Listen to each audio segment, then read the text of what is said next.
মুসা আলাইহিস সালামের যুগে একজন উম্মত ছিলেন গুনাহগার মানে শ্রেষ্ঠ গুনাহগার।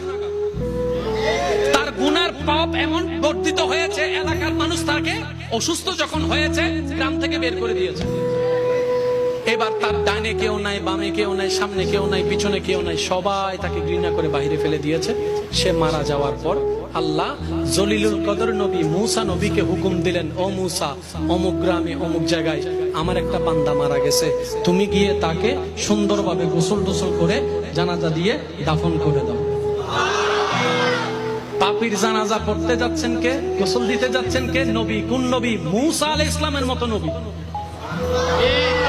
কত দামি নবী, কাজ জানাজা কাজ গোসল দিতে যাচ্ছে। এবার উনি যখন ওখানে গেছে, যাওয়ার পরে সবার থেকে শুনতেছেন, হুজুর কেন আসলেন? অমুক জায়গায় নাকি একটা মান্দা মারা গেছে, ওর গোসল। কি বলেন? আপনি হচ্ছেন হাই লেভেলের ভিআইপি, এ হচ্ছে থার্ড ক্লাসের বান্দা। এমন একজন বান্দার গোসল আপনি দিবেন?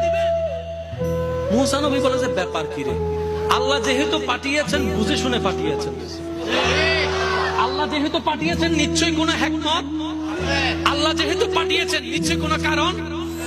আল্লাহর হুকুমের সামনে দুনিয়ার কারো কথা শোনার দরকার। মুসা নবী নিজ দায়িত্ব পালন করলেন। পালন করার পরে মনে মনে প্রশ্ন করলেন, আল্লাহ মামলা তো বুঝলাম না, সবাই বলে সে পাপী, কিন্তু তুমি আমার মতো নবীকে দিয়ে তার জানাজা গোসল করাইছো, তার মানে সে নিশ্চয় তোমার প্রিয় ছিল। আল্লাহ মামলাটাকে একটু বলো তো। এবার শুনেন শুনেন মনোযোগ। আল্লাহ পাক বলে, মুসা, তারা যে কথা বলেছে গ্রামবাসী সব সত্য, কিন্তু তারা জানে না এমনও কিছু সত্য আছে। ওই বান্দা যখন সবাই যখন তাকে একা করে ফেলে দেয়, তার আশেপাশে কেউ নাই, সে যখন বিপদগ্রস্ত, তখন আসমানের দিকে তাকিয়ে আমি আল্লাহকে বলে, ও আল্লাহ, মা তো ফেলে দিল, বাবা তো ফেলে দিল, ভাই তো ফেলে দিল, বোন তো ফেলে দিল, যাদের জন্য চুরি ডাকাতি করছে তারা ফেলে দিল। আল্লাহ, আজকে আমার কেউ নাই, তুমিও কি আমাকে ফেলে দিবা? তুমিও কি আমাকে ফেলে দিবা? আল্লাহ, তুমি না বলছো যার কেউ নাই তার তুমি আছো। আল্লাহ, তুমি কি আজকে আমাকে ফেলে দিবা? আজকে কি তুমি আমাকে দৌড় করে বাইর করে দিবা? আল্লাহ, তুমি না রহমান, তোমার দয়া থেকে তো কেউ বঞ্চিত হয় না। আল্লাহ, একটু দয়া করো না, একটু দয়া করো না। এই কথা বলতে বলতে নিঃশ্বাস বন্ধ হয়েছে।